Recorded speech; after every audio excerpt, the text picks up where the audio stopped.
Hello everyone, welcome back. Today we're going to be diving into one of the most important skills in chemistry, stoichiometry. By the end of this video, each of you should know exactly how to solve multiple problems step by step with ease. To start, let's quickly go over what stoichiometry truly is. Stoichiometry is really just the math behind chemical equations. Chemical reactions. We use it to figure out how much of one substance reacts with or produces another. All stoichiometry comes from mole ratios and a balanced chemical equation, which I would recommend writing down like I did here. Now, before we go into the math itself, there are a few steps we need to know in order to correctly solve a stoichiometry problem. It is a four-step process that begins by balancing the chemical equation. Most chemical equations will already be balanced, but I would just double check to make sure they're balanced. The second step is converting the given units to moles, whether that be grams, atoms, liters, or just moles itself. Then use the mole ratio from the balance equation, and then go to step 4 and convert from moles to the desired unit that the problem gives you. Once again, whether that be grams, atoms, liters, something like that. And then this chart right here just shows kind of just the pathways. So you'll have volume, you'll have mass, or you'll have atoms, and then goes to moles, goes to the moles of X, and then moles of Y, and goes to volume, mass, or particles of that. So I would just know that. I would find this on Google and just either print it out or paste it in your notebook or in your tablet. And then now we'll get into some example problems. So this first question says, how many moles of O2 are required to completely react with 2 moles of H2 to form H2O? And then we have this balanced chemical equation right there. So with this problem, we're given 2 moles of H2. So I'll write 2 moles H2. And then just set that over 1. And then from here, we need to solve to find O2. So we'll just do 2 moles of H2 as given right here. And then that provides 1 mole of O2. As shown right here, because it's just 1 right there.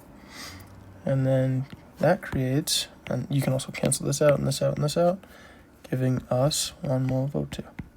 So pretty easy here. The answer here will just be 1 mole of O2. Now for the second problem, a little bit more complex. It says, how many grams of NaCl are produced when 4.5 moles of sodium react with excess chloride gas? Molar mass of NaCl is 58.44 grams per mole. And then we're given this balanced equation on the bottom here. So it's saying we have 4.5 moles of Na. So I would just recommend writing whatever you're given right away. So 4.5 moles of sodium over 1.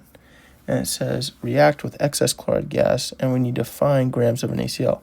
So first we need to use this, what we used back here, and we need to go from, so we're given mass, or we're trying to find mass, but we're given moles, and we need to get the moles of NaCl. So we'll use, based on this equation, so we have 4.5 moles of Na, and based on the equation, we have 2 moles of Na, as shown right here, makes 2 moles of NaCl. And then, now that we have NaCl, we need to find the grams. So we'll just do molar mass here to find grams. Anytime you're trying to find grams, you're always going to use molar mass. So you'll do grams over moles, because when this is all said and done, these moles will cancel out, and these moles will cancel out, leaving you with grams. The molar mass of NaCl is 58.44 grams, and then over 1 mole. Now go ahead and pull out your calculator and solve that.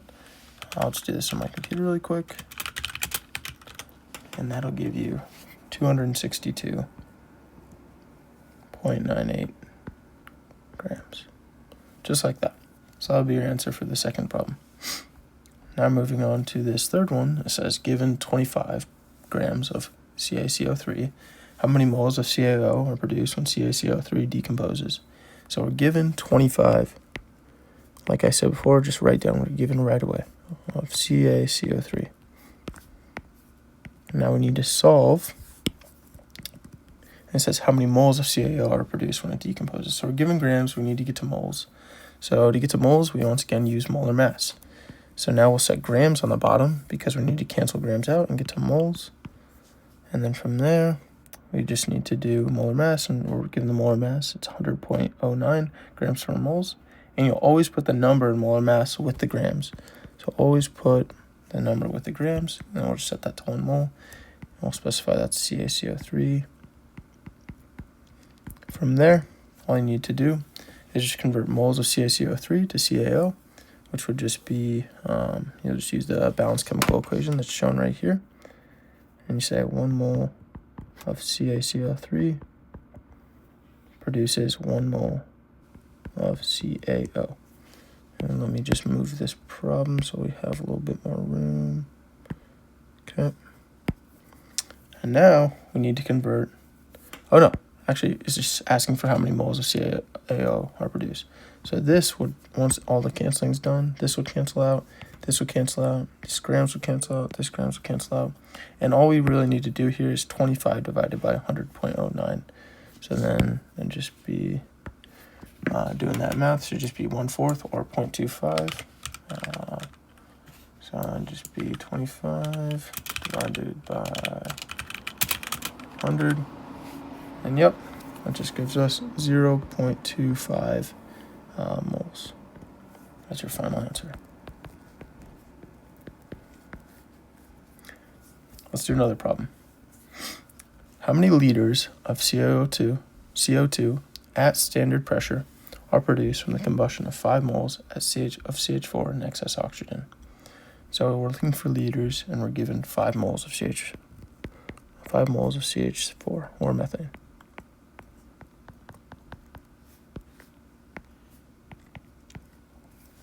Now it's saying how many liters of CO2. So it looks like we're going to have to get to CO2 first. And we always need to get to the moles of CO2 before we get to the liters. So in this balanced chemical equation, we have 1 mole of CH4 as shown right here, just 1. And we're trying to do 1 mole of CO2 as shown right here. Now, we need to get to liters. And if we go back to our little diagram, it says the volume of X at standard pressure, you need to use 22.4 liters over 1 mole in order to get to the correct answer. So what we'll do is we'll set moles on the bottom, and we'll use 22.4 liters, and this will be of CO2, and that'll give us the final answer, which would just be 22 times 5, which should just give us 110 with rounding. So that'd just be 110 liters of CO2, giving you your final answer. And then one other problem, so this one's just going to be dealing with atoms. It says how many atoms are in 3.5 moles of CO2. So we're given 3.5 moles of CO2 over 1. And then now it says we need to get to atoms. So immediately we're going to have 1 mole of CO2 on the bottom. And we need to get to atoms. And in order to get to atoms, we need to use Avogadro's number, which is shown right here. Avogadro's number is 6.022 times 10 to the 23rd. So, and that's the units for that are going to be atoms. And that's all over 1 mole. So 1 mole always equals 6.022 times 10 to the 23 atoms. So in this problem, it'll be this times 10 to the 23. And then just do that on your calculator really quick.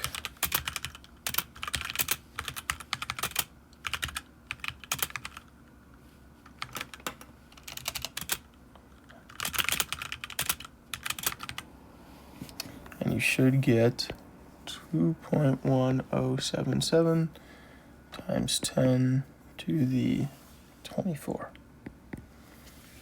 And then make sure you include your units, atoms of CO2.